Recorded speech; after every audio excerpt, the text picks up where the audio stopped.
Shalom Ibu Bapak yang terkasih dalam Tuhan, salam Paskah, salam kemenangan. Berjumpa kembali pada malam ini menikmati sapaan kasih dan ketukan cinta Tuhan dengan merenungkan satu pengajaran firman Tuhan yang diberi tema Iman Paskah yang mengubahkan.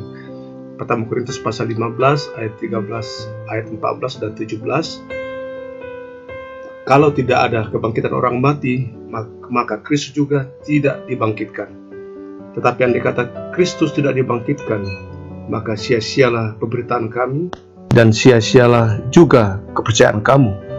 Dan jika Kristus tidak dibangkitkan, maka sia-sialah kepercayaan kamu, dan kamu masih hidup dalam dosamu.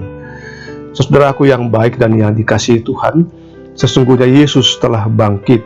Dan itulah iman Paskah yang sangat mendasar, iman Paskah yang universal, yang menegaskan kenyataan objektif dan historis tentang kebangkitan Yesus.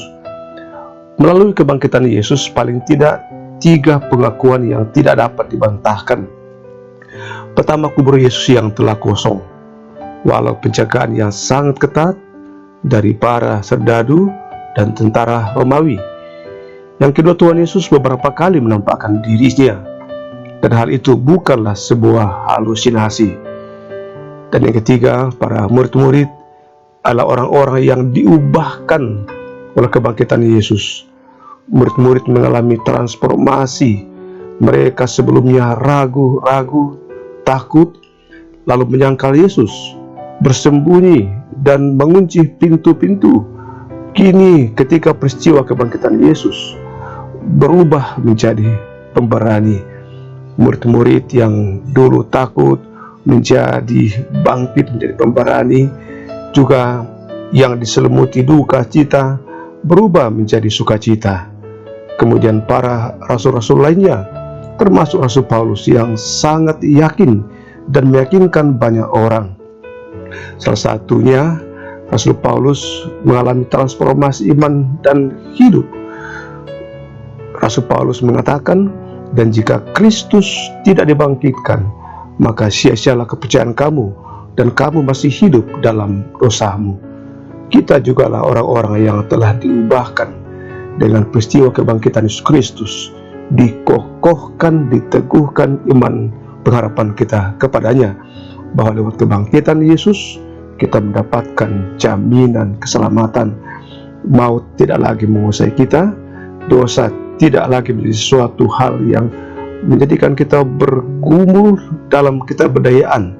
Walau demikian, kita masih harus terus menyadari betapa dosa itu telah menjadikan Kristus mengalami penderitaan, dan kebangkitannya dosa dan maut itu dipatahkan. Dengan demikian, kita akan berjuang untuk tetap hidup dalam kekudusan, hidup sebagai anak-anak Tuhan. Mari kita berdoa.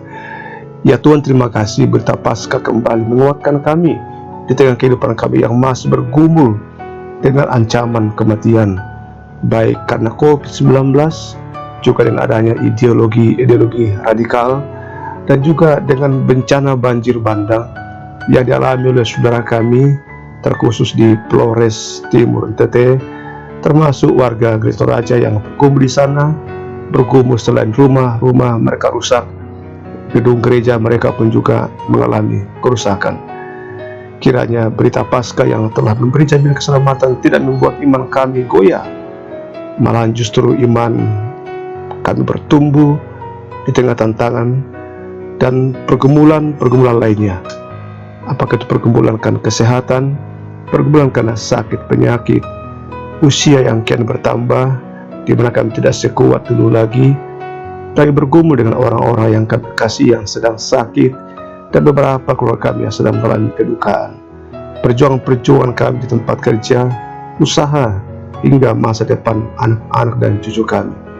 Kami bersyukur bahwa ada banyak hal yang dapat kami perankan untuk hal itu. Ya Tuhan, kami bersyukur untuk hari ini kami dapat mengangkat tanggung jawab dan peran kami. Hingga malam ini kami rindu menikmati istirahat malam, tetap dalam topangan dan kasih sayang Tuhan. Untuk ibu bapak saudara dimanapun saudara berada, malam ini berkat Tuhan tetap dinyatakan, dan karena itu bukalah hati dan kehidupan saudara. dan terimalah berkat daripadanya. Tuhan memberkati engkau dan melindungi engkau. Tuhan menyinari engkau dengan wajah-Nya dan memberi engkau kasih karunia. Tuhan menghadapkan wajah-Nya kepadamu dan memberi engkau damai sejahtera. Amin. Terima kasih. Selamat malam. Tetap semangat. Soli Deo Gloria.